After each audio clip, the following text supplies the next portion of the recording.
Sama na kayo sa trip ni Dre.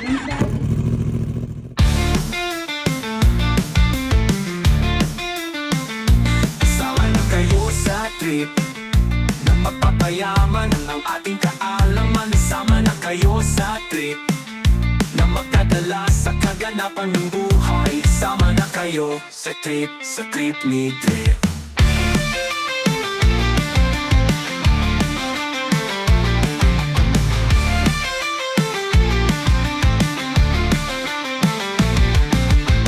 Sariwang hangin, mayamang lupa at saganang tubig. Yan ang nag-iisang mundo natin, kaya naman dapat pagyamanin at bisitahin. Sama na kayo sa trip. Sama na kayo sa trip ni Dre. Sa trip ni Dre.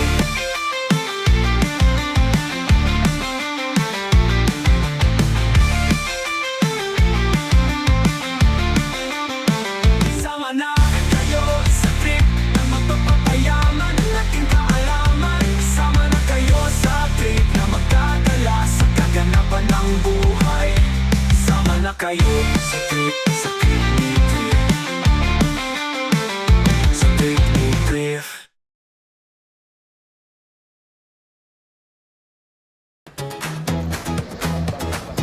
Hi, Father.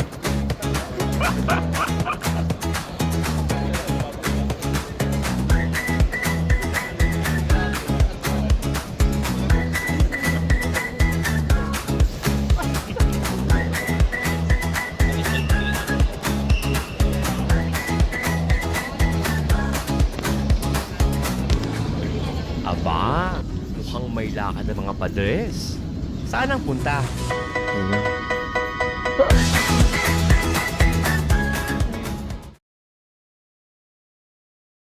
Narinig na ba ninyo ang pilgrimage na Camino de Santiago? Ang Camino de Santiago ay isang kilalang paglalakbay o pilgrimage mula sa iba't ibang dako ng Europa papunta sa iisang destination sa Espanya, sa Santiago de Compostela, ang lugar kung saan nakahimlay ang labi ni Apostol Santiago, o sa English, si Saint James the Apostle. Ang paglalakbay na ganito ay nagsimula noong 9th century matapos madiskubre ang sinasabing libingan ni Saint James. Ang unang gumawa ng pilgrimage na ito ay si King Alfonso II, ang hari ng Asturias. Mula Oviedo, naglakad si King Alfonso hanggang sa Compostela na may layong 310 kilometers. Mula noon hanggang ngayon, marami ang tumulad sa hari na naglalakbay patungo sa lugar na iyon. Ngayon ay tinatawag na Santiago de Compostela. At ang pilgrimage o paglalakbay na papunta doon ng naglalakad ay tinatawag na Camino de Santiago. At ito ang gagawin naming paglalakbay.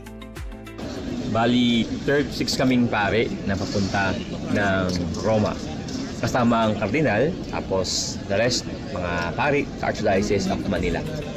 At simula na ang ating trip ni Dre, kasama ang ating mga kapatid na pare.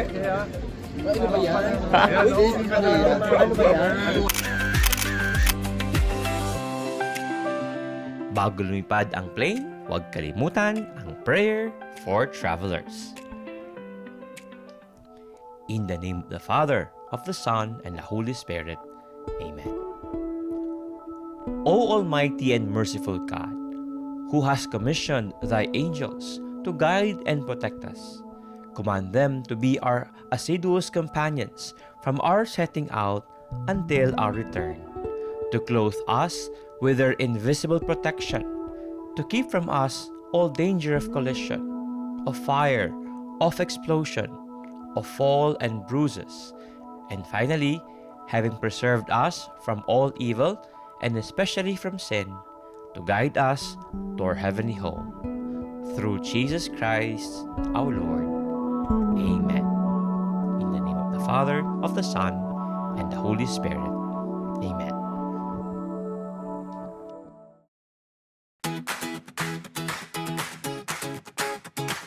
Bago pumunta sa Spain para gawin ang Camino, dadaan muna kami ng Italy. para dumalaw at magbigay pugay kay Pope Leo sa Vatican, Rome. Talo pa nga, Jubilee Year para sa ating mga Katoliko. From Manila, nagbiyahe kami to Dubai.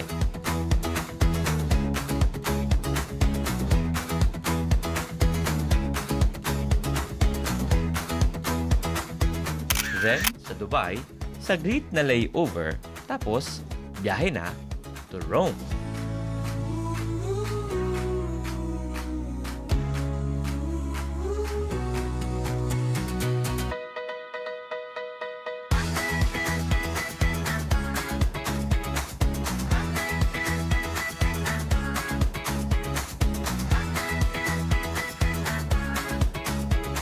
At gaya ng inaasahan, ang daming tao sa Rome. Bukod kasi sa ang Rome ay talagang puntahan ng mga turista, ang taong 2025 ay Jubilee Year ng Simbahang Katolika.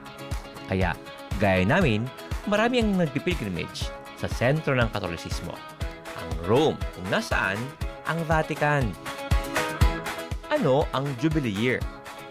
Ay mali, Jollibee pala yan, sa Madrid, Spain.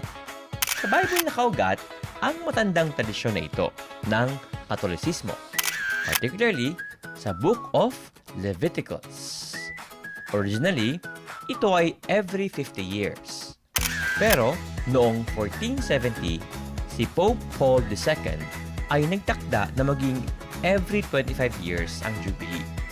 Ang dahilan, hangad niyang ang bawat generation ay makaranas ng Jubilee Year, at least once during their adult life. Sa dami ng dumating sa Rome for the Jubilee of 2025, maraming hotel na malapit sa Old City of Rome ang napuno na.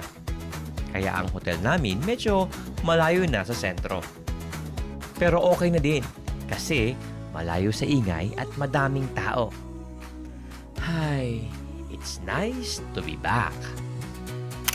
Noong 2011 kasi hanggang 2014, inadala ako sa Roma para mag-aral. Rome was my home then, and it is nice to be back home. After ng matagal na biyahe namin, from Manila to Dubai to Rome, pagod na ang lahat. Kaya nag-dinner lang, then pahinga na para mapaghandaan ang pangmalakasang lakaran at paglilibot sa Roma kinabukasan.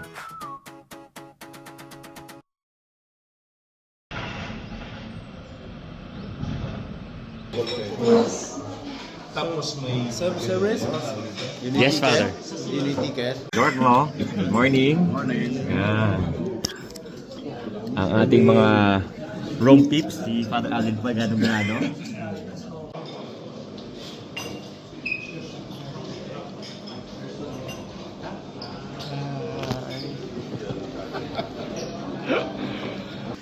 Second day sa Rome, kami ay gagala ngayon sa loob ng Old Roman City. Come, let us worship the Lord, our mighty God.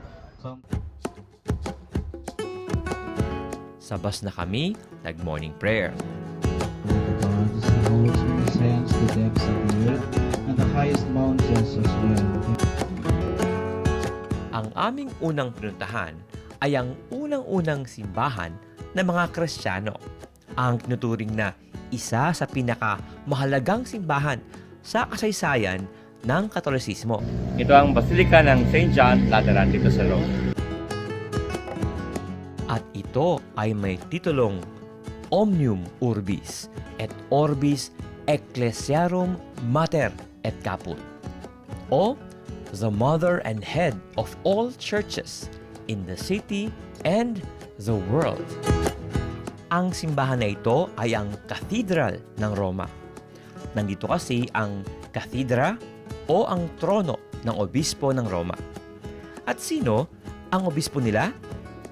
Ang Santo Papa lang naman, si Pope Leo XIV. Bukod sa pagiging cathedral nito, ito ang pinakamatandang simbahan ng simbahang Katolika. Matapos ang maraming taon ng pag-uusig laban sa mga Kristiyano, noong year 313, inihayag ni Emperor Constantine sa pamamagitan ng kanyang Edict of Milan na legal at tanggap na ang Kristyanismo sa buong Imperyo Romano. At kasabay noon ay nagbigay siya ng malaking lupain sa simbahan. At doon tinayo ang simbahang ito ni Pope Sylvester na pinasinayaan noong November 9, 324. Sa canopy o baldacchino ng altar ng simbahang ito, naroon ang relic ng skull nila Saint Peter and Saint Paul. Samantalang nasa loob naman ng altar na ito, ang kahoy na lamesa kung saan nagmimisa ang unang mga popes, simula kay Saint Peter. Sa kaliwang bahagi naman ng simbahan, matagpuan ang depiction ng Last Supper. Pero hindi lang yan design. Diyan nakalagay ang kahoy na bahagi ng mesa kung saan ipinagdiwang ang huling hampunan ng ating Panginoon kasama ang mga alagad. Pero alam nyo, bukod sa mga napaka-importanteng mga artifacts o relic na ito, personally, napakahalaga sa akin ng simbahan ng St. John Lateran. Dito kami sa loob ng St. John Lateran, ng favorite kong simbahan sa lahat ng simbahan dito sa Roma. Especially, ako in-ordain ng November 9. And ang feast ng St. John Lateran, simbahan nito ay November 9. Sa awa ng Diyos, nakabalik ulit ako sa lugar na ito. Ang buong simbahan na ito ay parang isang napakalaking museum at art exhibit. Mayroong malaking marble sculptures ng 12 apostles at napakaraming mga paintings na likha ng mga kilalang mga pintor ng kasaysayan. Hindi lang ang simbahang ito ang pagtutuunan ng pansin kapag mapunta ka sa lugar na ito. Katabi ng simbahan ay ang pinakamalaking obelisk o bato na galing sa Egypt na 1,500 taon nang nilikha bago pa ang ating Panginoon ay isinilang. Kaya masabi na ito ang pinakamatandang istrukturang nakatayo sa Rome. Tapos, sa likod ng John Lateran Basilica, naroon naman ang baptistry o puok binyagan na mismong si Emperor Constantine ang nagtayo matapos na maging tanggap sa buong Roman Empire ang Kristyanismo. Sa tapat ng John Lateran, naroon naman ang Scala Santa o Holy Steps. Ito ay ang hagdan na dinaanan mismo ng ating Panginoon nung siya'y hatulang mamatay ni Poncio Pilato. Si Santa Elena, ang ina ni Constantino, ang nagdala nito sa Roma mula Jerusalem.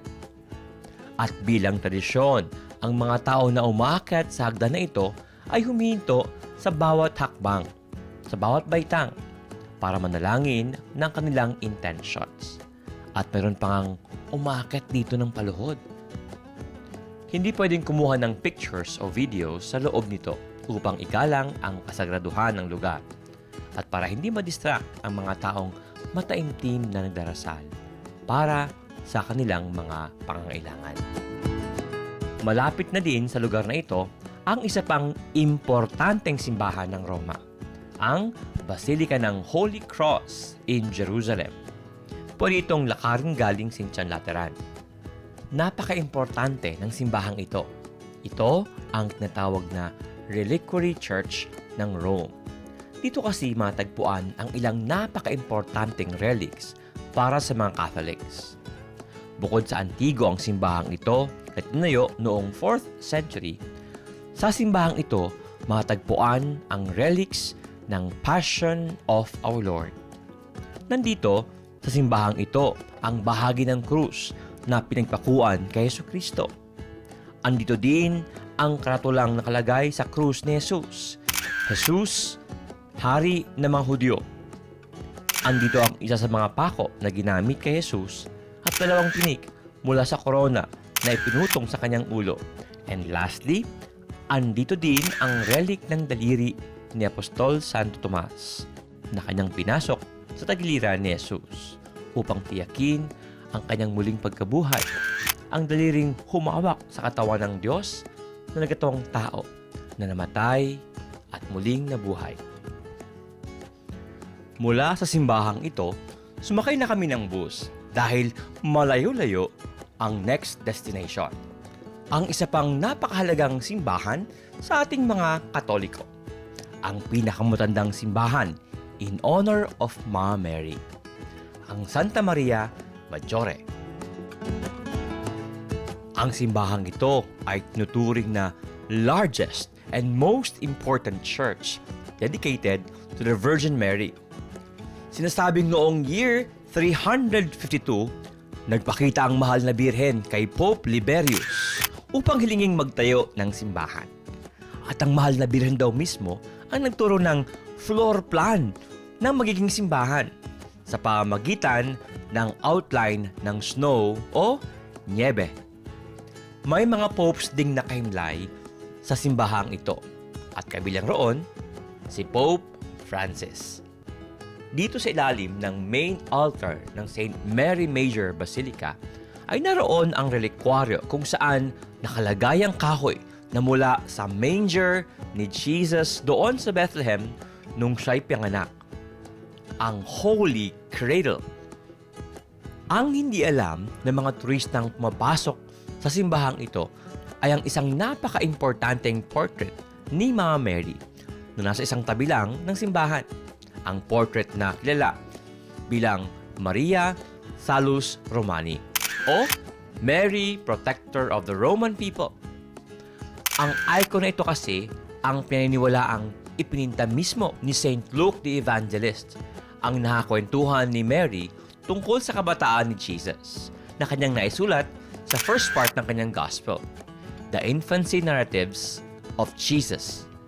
Nung magkatanghalian na at medyo gutom na ang mga padre, dumiretso na kami sa sikat na Vatican Museum. Hindi para umorder ng ancient spaghetti o antique pizza.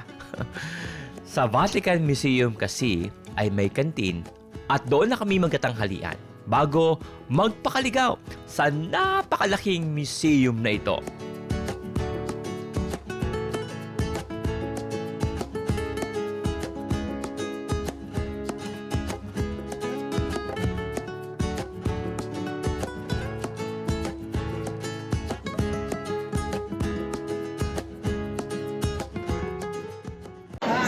Dito na kami ngayon sa loob ng Vatican Museum.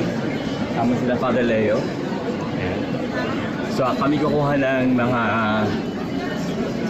radyo para yung guide ay hindi ganong effort at least misigaw. Meron kayo mga ganito.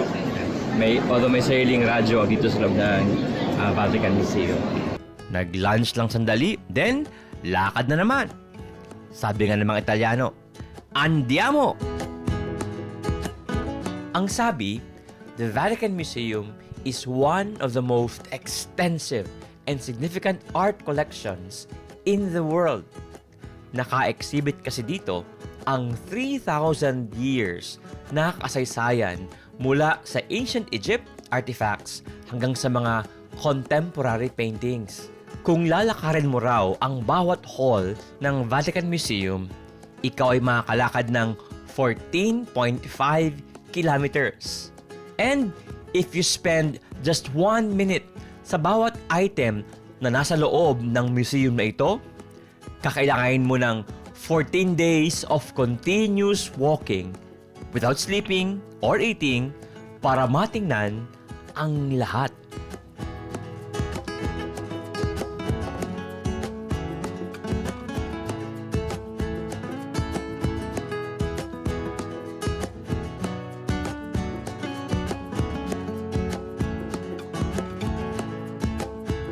At partida sa halos 70,000 items na nasa loob ng museum na ito, 20,000 lang daw ang naka-exhibit. Yung 50,000 pieces na natitira ay madalas nakatago sa mga climate-controlled repositories para ma-preserve, lalo na ang mga masyadong maselan sa liwanag, init o humidity. Besides, kung ilalabas daw ang lahat ng collection ng Vatican, nako, kukulangin daw ang pader na paglalagyan nito. And finally, to end the day, pumasok na kami sa pinakasikat na simbahan ng Catholic Church, ang St. Peter Basilica. As we enter the Jubilee churches here in Rome, the pilgrims pray the Jubilee Prayer. Father in heaven, may the faith you have given us in your Son, Jesus Christ, our brother, and the flame of charity enkindled in our hearts by the Holy Spirit reawaken in us the blessed hope for the coming of your kingdom. May your grace transform us into tireless cultivators of the seeds of the gospel.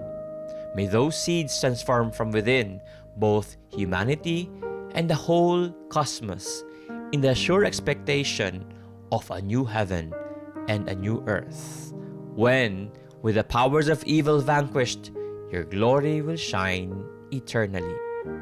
May the grace of the Jubilee reawaken in us, pilgrims of hope, a yearning for the treasures of heaven. May that same grace spread the joy and peace of our Redeemer throughout the earth. To you, our God, eternally blessed, be glory and praise forever. Amen. Dito tayo ngayon sa pinakamagandang simbahan, isa sa pinakamagandang simbahan, tarahan, ang St. Peter Basilica. At kasama ko ang pinakagwapong pare. I love you po. Ito po si Father Love. Veritas 846, makinig po kayo. Ang present na St. Peter's Basilica ay sinimulang itayo noong 1506. Mayroong original na simbahan na pinagawa ni Emperor Constantine noong 4th century. Pero kailangang gibain dahil sa kalumaan. Kung kaya ang simbahang ito ay actually St. Peter's Basilica 2.0 na. Itnayo ang simbahang ito sa loob ng 120 years mula 1506 hanggang 1626. At ito ay nakatayo mismo sa lugar kung saan si St. Peter ay pinako ng pabaliktad nang siya ay inusig noong 1st century. Ang basilika ay may habang 187 meters at ang loob nito ay mayroong lawak na 2.3 hectares. Ang central aisle ceiling ay may taas naman na 46 meters o kasing taas halos ng isang 15-story building. Kaya mag-accommodate ang simbahang ito ng around 60,000 standing people or if sitting capacity, mga nasa 20,000 katao. Taon-taon, mahigit kumulang 10 to 12 million ang mga bisitang mapasok dito. Pero noong 2025, dahil sa Jubilee Year, umabot daw ng 33 million na pilgrims ang dumalaw. After mapagod ang aming leeg, mga paa at mga mata, kakatingin sa napakaraming mga bagay na kahanga-hanga dito sa Roma, tinapos namin ang aming araw sa isang misa. Pagka-uwi sa hotel, nagkapunan at nagpahinga. At the end of the day, naka-almost 19,000 steps ako. Ay, sarap matulog.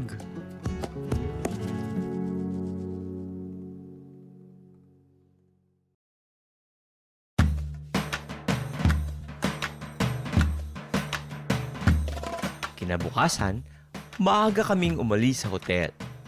Ngayong araw kasi ang Pope's General Audience sa St. Peter's Square. At maraming tao ang tiyak na darating. Kaya inagahan namin. At akala namin kami na ang mga mauuna sa pila. Maling-mali ang aming akala. Dahil pagdating namin, nako, marami ng tao ang nauna sa amin. It's almost 7 a.m. dito kami ngayon sa pila sa St. Peter's Square. Ang dami na ng tao. Ang layo-layo na namin. Ganoon po karami ang tao. Kahit si Bishop na damay. Wala bang toilet dito? Ako, patay na. Konting tiis to, Mons. Konting tiis. Dito na kami nag-morning prayer habang nasa pila at naghihintay. Hindi pa kasi gumagalaw ang pila. Father, by your Spirit, you raise up Saint Teresa of Avila. Finally, umusad na din unti-unti ang pila papasok sa St. Peter's Square. At nakapasok na sa wakas. At dito kami nakapwesto sa lugar kung saan medyo malapit sa Pope.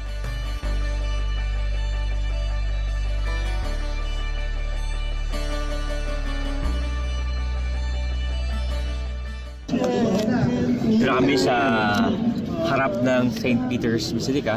Ayan. Ito ang aming spot para sa people audience kay pong umagang ito. Lapit namin sa simbahan at kahit paano, we're also very close to the Pope.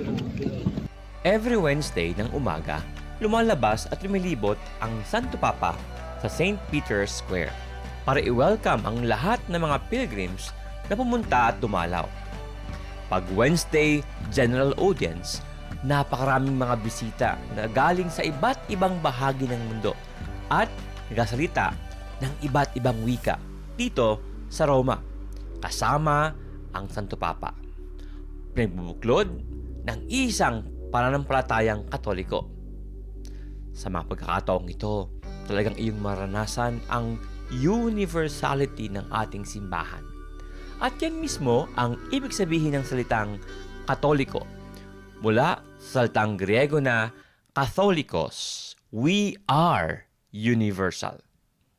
Especially those from England, Wales, Ireland, Malta, Norway, Uganda, Australia, New Zealand, China, Indonesia, Malaysia, the Philippines, Taiwan. After ng audience, bumati ang mga obispo sa Santo Papa. Kasama syempre ang aming boss, si Cardinal Jose Advincula. At dahil Pilipino tayo, hindi maaaring hindi makapagpa-picture kay Pope Leo.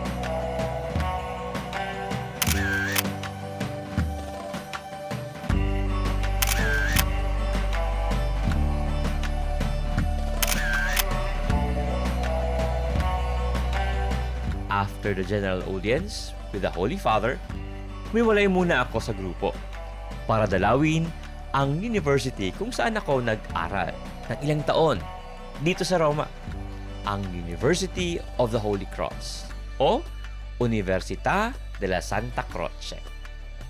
At tawang-tama, dahil sa okasyon ng Jubilee, nakasabay kong dumalaw din sa Roma ang isa sa aking dating kaklase na taga Mexico, si Father Sergio. Yay! We're here in Rome and I'm with my classmate.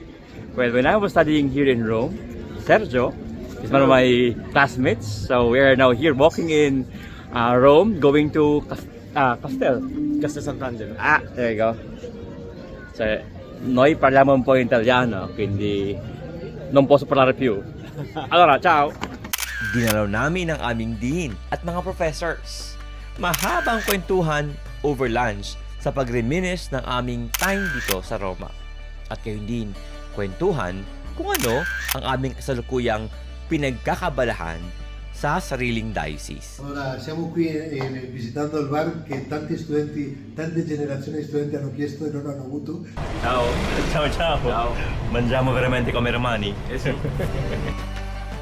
Bukod sa dati kong school, nakadalaw din ako sa bahay ng mga Pilipinong pari dito sa Roma, ang Colegio Filipino. Ang aming dating bahay. Dito ako ngayon sa daan papunta sa aking dating bahay dito sa Roma, sa Colegio Filipino. Katunayan, dito kami maghahapunan ng mga paring kasama ko sa pilgrimage. At ng isa pang grupo ng mga Pilipinong nag-pilgrimage din dito sa Roma. Ang Pontifical Filipino College ay tinatag noong 1961 upang maging tahanan ng mga paring Pilipino na pinadala ng kailang obispo para mag-aral ng iba't ibang specialization dito sa Rome. Maaring sa theology, philosophy, spirituality, canon law, o social communications, gaya ng sa akin, at ng iba pang fields of expertise na kinakailangan ng simbahan para sa kanyang pagtupad ng misyon. Matapos magmisa, nagsalo-salo ang lahat ng pagkaing Pilipino dito sa Italia. Siyempre, ang saya ko. It is so nice to be back home. This is our home in Rome. And we now say goodbye to our dear Colegio, my dear Colegio Filipino. Bye for now. May miss ko talaga ang buhay dito.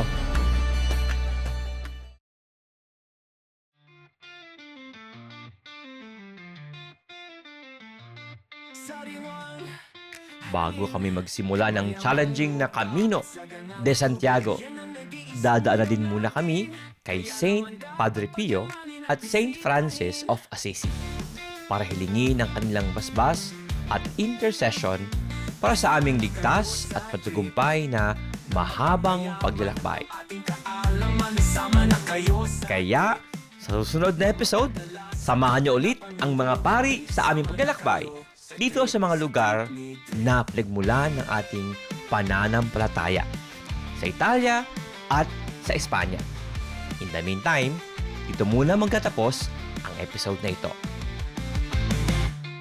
Hanggang sa muli, sama ulit kayo sa Trip ni Dre! Sariwang hangin, mayamang lupa at saganang tubig. Yan ang nag-iisang mundo natin, kaya naman dapat pagyamanin at bisitahin. Sama na kayo sa trip ni Dre.